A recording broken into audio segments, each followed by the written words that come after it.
Hi everybody, my name is Megan Ridge and I wanted to share all of the interesting things that you can do in tree pose.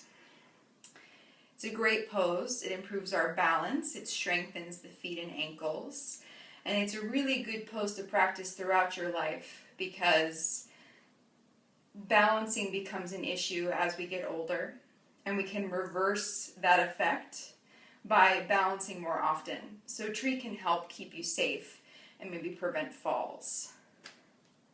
And balancing is different everywhere. Consider the kind of space you're in when you're balancing. If you're in a dark room, it's harder to balance. If you're on carpet or a really thick mat, it's harder to balance. If you're on hardwood floor, it's a little bit easier. If you're in a bright room, a little easier. But then it also comes down to just how much fluid is in your ears that day. That affects your balance as well. So consider all of those things as a factor. I know that every day and every moment, balancing is different, moment to moment. All right? So start with straight feet. Remember that everything starts with what's on the ground, your foundation. So draw a straight line from the center of your ankle forward to your second toe and spread the toes nice and wide. Start with your hands on your hips and then shift the weight into the left foot and bring the sole of the right foot to the inner left shin. Toes point down to the floor. And if this is challenging, keep your toes on the floor, heel to the ankle. That's fine. This is kickstand tree. Otherwise, foot to the shin. And then find those bony bits in the front, those hip points, and make sure that they're pointing straight ahead. The tendency on this side is for the right hip point to list back in the effort to take the knee back.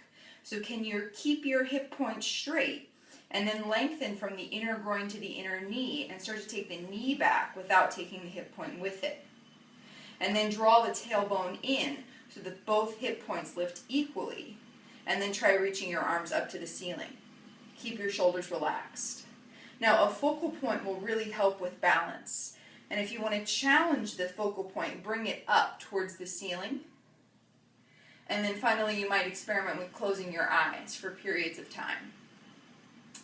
Now, if you want to take the foot up a little higher, you physically have to bring your hand to your ankle and help the foot to the upper inner thigh. And you have to use your hand or else the foot will end up somewhere on the knee joint, and we want to avoid that. If you're pressing your foot into your knee joint, that's a lot of bad pressure. So you're pushing foot into leg, leg into foot, lifting all four sides of the rib cage but not involving the shoulders. Relax your shoulders. And then you might experiment with bringing your arms down and interlacing the fingers behind your back, reaching the knuckles back. So you're balancing and getting a shoulder opener. You can even do different variations of shoulder openers. So many possibilities here. And then bring your hands back to heart center and release the foot down. And make sure you do both sides, starting with a straight foot on the second side. I hope that this gave you some ideas, things to work on in tree. Have a beautiful day.